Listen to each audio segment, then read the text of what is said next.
जय श्री हरि।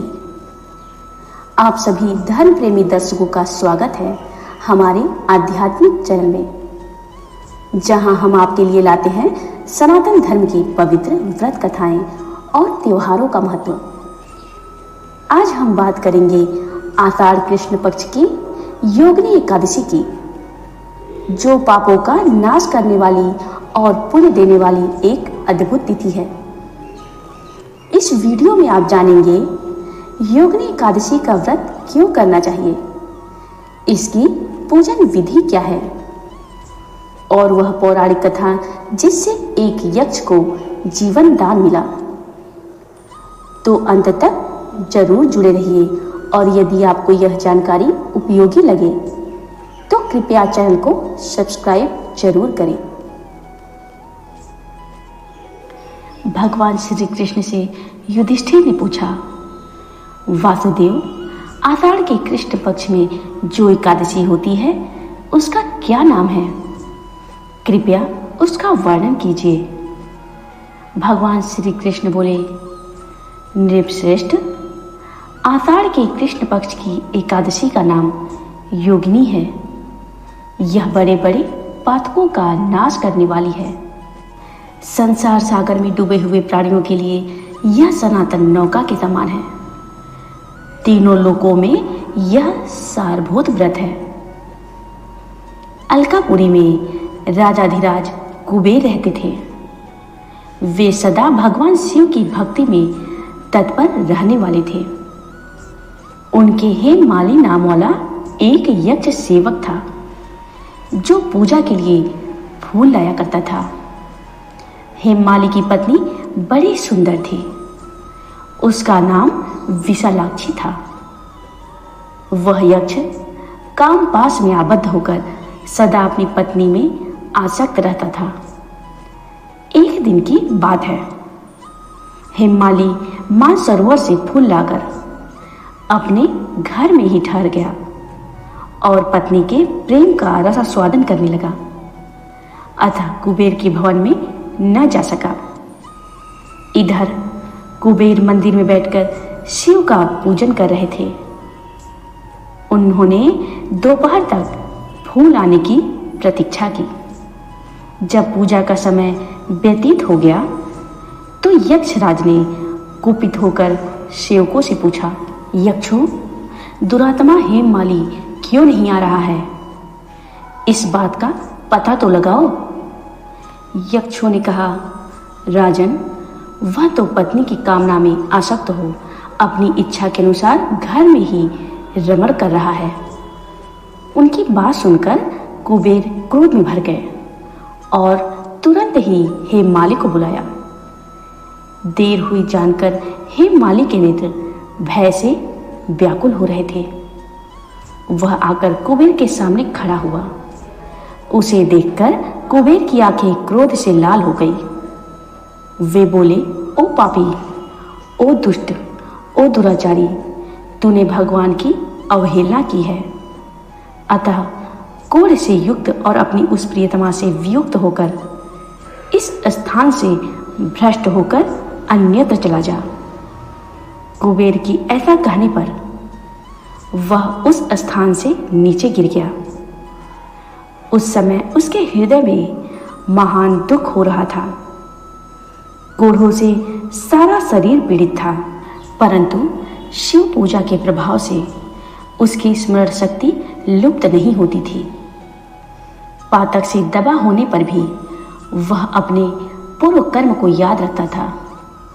तदनंतर इधर उधर घूमता हुआ वह पर्वतों में श्रेष्ठ मेरुगिरी पर्वत के शिखर पर गया।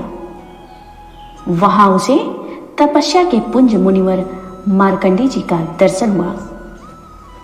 पाप कर्मा यक्ष ने दूर से ही मुनि के चरणों में प्रणाम किया। मुनिवर मार्कंडेय ने उसे भय से कांपते देख परोपकार की इच्छा से निकट बुलाकर कहा, तुझे कोढ़ के रोग ने कैसे दबा लिया? तू क्यों इतना अधिक निंदनीय जान पड़ता है? यक्ष बोला, मुने, मैं कुबेर का अनुचर हूं। मेरा नाम हेममाली है। मैं प्रतिदिन मानसरोवर से फूल ले आकर शिव पूजा के समय कुबेर को दिया करता था। एक दिन पत्नी सहवास के सुख में फंस जाने के कारण मुझे समय का ज्ञान ही नहीं रहा। अतः राजाधिराज कुबेर ने कुपित होकर मुझे शाप दे दिया, जिससे मैं क्रोध से आक्रांत होकर अपनी प्रियतमा से बिछुड़ गया। मुनिश्रेष्ठ, इस समय किसी शुभ कर्म के प्रभाव से मैं आपके निकट आ पहुंचा हूं। संतों का चित्त स्वभावतः परोपकार में लगा रहता है। यह जानकर मुझ अपराधी को कर्तव्य का उपदेश दीजिए। मार्कंडेय मुनि ने कहा, तुमने यहां सच्ची बात कही है, असत्य भाषण नहीं किया है, इसलिए मैं तुम्हें कल्याणप्रद व्रत का उपदेश करता हूं।